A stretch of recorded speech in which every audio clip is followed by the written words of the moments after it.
Hello guys, आज का के ड्रामा है हेम ऑफ डेथ। हेम ऑफ ये ड्रामा दो कैरेक्टर के ऊपर है। फर्स्ट किम वो जिन जो एक ड्रामा राइटर होता है और दूसरी तरफ यून सम दुक जो एक सिंगर होती है।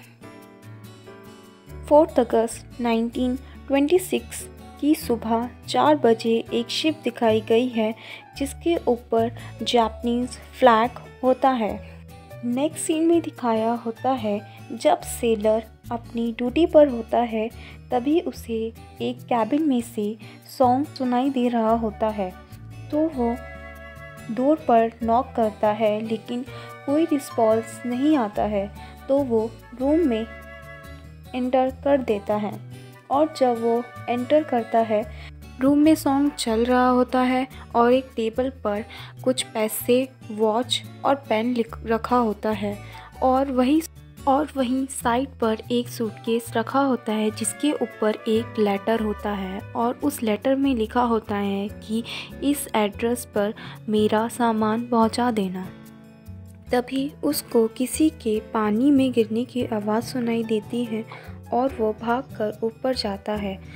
उसे वहाँ कोई भी दिखाई नहीं देता है, उसे बस किसी के शूज़ दिखाई देते हैं जो वहीं पर पड़े होते हैं। जब वो टॉर्च से पानी में देखता है तो उसे वहाँ भी कोई दिखाई नहीं देता। तब वो डर जाता है और वो विसल बजाकर सबको बुलाता है। तभी फ्लैशबैक में दिखाया गया है कि किम वो जिन एक प्ले पढ़ रहा होता है और उस प्ले को पढ़ने के बाद सब उसका प्ले सुन के बहुत खुश हो जाते हैं और वो बोलते हैं कि ये प्ले तो बहुत अच्छा है। लेकिन उस प्ले के लिए एक लड़की की ज़रूरत होती है और उनमें से एक लड़का बोलता है कि हाँ, एक लड़की है तो जो ये प्ले कर सकती है। तभी नेक्स्ट सीन में दिखाया है कि यून सम दुक अपनी सिंगिंग की प्रैक्टिस कर रही होती है। उसका फ्रेंड यून सम दुक से पूछता है क्या तुम प्ले में पार्टिसिपेट करोगी, तो वो कुछ नहीं बोल पाती है और वो बस फिर उसका फ्रेंड बोलता है अगर तुम्हारा मन हो तो इस एड्रेस पर आ जाना और तभी डिसाइड करना। नेक्स्ट सीन में दिखाया है कि यून सम दुक वहाँ पहुँचती है और उसे वहाँ पर किसी रूम से प्ले पढ़ने की आवाज़ सुनाई दे रही होती है। तो वो वहाँ पर बिना नॉक किए अंदर चली जाती है और वो वहाँ पर उससे पूछती है कि तुम जापानीज़ बुक कोरियन लैंग्वेज में क्यों पढ़ रहे हो। तो वो बोलता है मैंने तो तुम्हें परमिशन नहीं दी अंदर आने के लिए, तो तुम अंदर क्यों आई हो। तो वो बोलती है यून सम दुक बोलती है सॉरी, मैंने तुम्हें रीडिंग के टाइम डिस्टर्ब किया और वो जाने लगती है। तभी उनका फ्रेंड एंट्री लेता है और वो बोलता है कि तुम बहुत जल्दी आ गए और वो पूछता है तुमने खुद को इंट्रोड्यूस किया और वो इंट्रोड्यूस करने लग जाता है। वो बताता है इसका नाम यून सम दुक है और ये 25 इयर्स की है और ये म्यूज़िक सीख रही है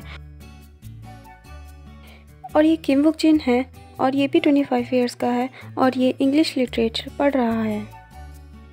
और जब किम वो जिन अपना हाथ आगे बढ़ाता है हाथ मिलाने के लिए तो यून सम दुक उस मना कर देती है। इस सीन में दिखाया है कि किम वो जिन यून सम दुक से पूछता है कि क्या तुम हमारे प्ले में एक्टिंग करोगी। तो यून सम दुक बोलती है मेरे पास फालतू टाइम नहीं है इन सब कामों के लिए और वहाँ से वो चली जाती है। जब जा रही होती है तो किम वो जिन बोलता है क्या तुम कोरियन नहीं हो और वो पूछता है क्या तुम अपनी कंट्री के लिए कुछ कर नहीं सकती हो। वो बोलती है अगर तुम्हारे शो की वजह से मैं सिंगर नहीं बन पाई तो क्या तुम इसकी रिस्पॉन्सिबिलिटी लोगे। तो किम वो जिन बोलता है क्या तुम अच्छी लाइफ जीने के लिए अपनी कंट्री को इग्नोर कर दोगी। यून सम दुक बोलती है वैसे ही हमारी कंट्री तो बहुत बुरी हालत में चल रही है, तो क्या मैं अपनी अच्छी लाइफ नहीं जीऊँ। तो किम वो जिन बोलता है वैसे भी तुम सिंगिंग करती हो, तुम्हारी एक्टिंग कहाँ से अच्छी होगी। ये बोल के वो चला जाता है। तभी यून सम दुक बोलती है हाँ मैं ये करूँगी, लेकिन वो 2 कंडीशन रखती है। पहली, वो सिर्फ गाना गाएगी और दूसरी, अगर उसे कोई रिस्क लगा तो वो उनका ग्रुप छोड़कर चली जाएगी। नेक्स्ट सीन में दिखाया है यून सम दुक अपने फ्रेंड से ये बात शेयर करती है और उसकी फ्रेंड पूछती है कि तुमने उनका ग्रुप क्यों ज्वाइन किया। मैं उन्हें दिखाना चाहती हूँ कि मैं कितनी अच्छी हूँ सिंगिंग में, और मैं ये जानना चाहती हूँ वो कितना अच्छा प्ले लिखते हैं। उसने मुझे नीचा दिखाने की कोशिश की थी। नेक्स्ट सीन में दिखाया है जब किम वो जिन अपने घर पहुंचता है तो उसको एक लेटर मिलता है जो उसके फादर ने लिखा होता है, और उसमें लिखा होता है कि तुम कोई भी उल्टी फुल्टी किताबें मत पढ़ना और अपनी किताबों को टेबल पर भी मत रखना। और मैंने तुम्हें लिटरेचर पढ़ने के लिए हाँ इसलिए बोल दिया था क्योंकि जब तुम पढ़ाई पूरी कर कर घर वापस आओ तो तुम मेरी कंपनी संभालो और जैसा मैं बोलता हूँ वैसे अपनी लाइफ को जियो। ये पढ़कर किम वो जिन बहुत उदास हो जाता है। नेक्स्ट सीन में दिखाया है यून सुक दुम एक गाना गा रही होती है और सब उसके गाने को सुन के उसकी तारीफ़ करते हैं, लेकिन किम वो जिन बिल्कुल भी तारीफ़ नहीं करता और वो वहाँ से थोड़ी देर बाद चला जाता है, जिसकी वजह से यून सुक दुम गुस्सा हो जाती है और वो उसका पीछा करती है, लेकिन वो उसको नहीं मिल पाती। तो यून सुक दुम को भूख लगने लग जाती है, तो वो एक रेस्टोरेंट में जाती है जहाँ पर वो देखती है कि किम वो जिन भी बैठा होता है, लेकिन किम वो जिन उसे फुल इग्नोर देता है। और जब वो देखती है कि सारी सीट्स बुक हैं तो वो किम वो जिन के साथ साइड वाली सीट पर ही बैठ जाती है। और जब वो वहाँ बैठती है तो किम वो जिन एक ऑर्डर नूडल्स का देता है। तो यून सुक दुम बोलती है कि मुझे वो नहीं चाहिए। तो किम वो जिन बोलता है वो तुम्हारे लिए नहीं है, वो मेरे लिए है। तो यून सुक दुम दूसरा ऑर्डर देती है तो किम वो जिन बोलता है वो तुम्हारे लिए ही है, मैं मजाक कर रहा था। तो जैसे ही ऑर्डर आता है तो यून सुक दुम उसे खाने लग जाती है। तो वो इतना गर्म होता है, यून सुक दुम का मुंह जल जाता है। तो किम वो जिन उसे पानी देता है और वो देकर जाने लग जाता है। तो यून सुक दुम उसका हाथ पकड़ लेती है और बोलती है मुझे तुमसे कुछ बात करनी है। एक सीन में दिखाया है कि वो एक जगह पर बैठे होते हैं तो किम वो जिन बोलता है कि क्या बात करनी है बोलो। उनसे तो पूछती है कि तुमने सबके बारे में तारीफ़ की लेकिन तुमने सिर्फ मेरे बारे में ही क्यों नहीं बोला। तो किम वो जिन बोलता है वो इतना अच्छा था कि मैं कुछ बोल ही नहीं पाया। किम वो जिन बताता है कि जब हम फर्स्ट टाइम मिले थे तुमने मुझसे एक सवाल पूछा था कि मैं जापानीज़ में कोरियन में क्यों पढ़ रहा हूँ। तो मैं इसलिए पढ़ रहा था क्योंकि मैं ये बोलना नहीं चाहता कि मैं एक कोरियन हूँ। और वो ये बोल के वहाँ से चला जाता है। नेक्स्ट सीन में दिखाया है कि किम यो जिन रिहर्सल के लिए नहीं आता। तो यू सु दिन पूछती है कि किम यो जिन क्यों नहीं आया है। तो उसे पता चलता है कि किम यो जिन बीमार है। नेक्स्ट सीन में दिखाया है यू सु दुक किम यो जिन के घर पहुँच जाती है और वो डोर पर नॉक करती है, लेकिन कोई रिस्पॉन्स नहीं मिलता है। तो वो एंटर कर देती है और वो देखती है कि किम यो जिन रेस्ट कर रहा होता है। वो उसे डिस्टर्ब नहीं करती है और वो वहीं टेबल पर देखती है कि एक पोएम का पड़ा है जिस पर एक पोएम लिखी है जो किम यो जिन ने अपनी मदर के लिए लिखी होती है। जब यू सु दुक उसे पढ़ रही होती है तभी किम यो जिन जाता है और वो उसे बोलता है तुम यहाँ क्या कर रही हो। तो यू सु दुक बोलती है कि मुझे पता चला तुम बीमार हो तो मैं तुम्हारे लिए खिचड़ी बना कर लेकर आई हूँ। तो किम वो जिन बोलता है तुम यहाँ से चली जाओ और यून सु दुक वहाँ से चली जाती है।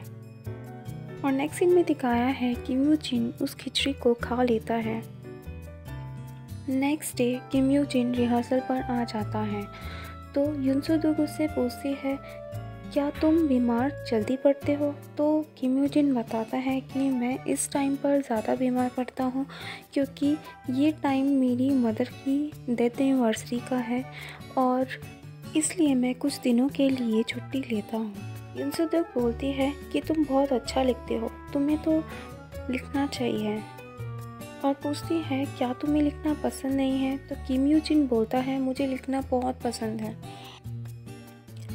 तभी नेक्स्ट सीन में दिखाया है कि उनके रिहर्सल की जगह पर जापानीज़ पुलिस आ जाती है और वो पूछती है क्या तुम सब लोग कोरियन हो। तो किम यो जिन बोलता है हाँ हम सब लोग कोरियन हैं। तो तभी जापानीज़ पुलिस का एक इंस्पेक्टर उसके ऊपर गन और वो सर्च करने के लिए बोलता है और उन्हें वहाँ पर कुछ भी नहीं मिलता, तो वो लोग वहाँ से चले जाते हैं। नेक्स्ट सीन में दिखाया है वो लोग अपनी रिहर्सल पूरी करते हैं और रिहर्सल पूरी होने की खुशी में वो लोग अपने ग्रुप की एक फ़ोटो लेते हैं। नेक्स्ट सीन में दिखाया है उनका ग्रुप अलग अलग जगह पे परफॉर्म करने के लिए टूर पर जाता है और अलग अलग जगह पे परफॉर्म करता है और वो टूर ख़त्म होने की खुशी में पार्टी करते हैं।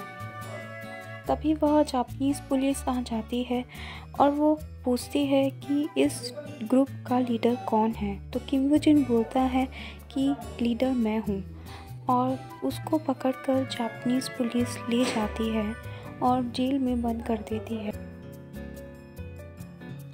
और बहुत मारती है।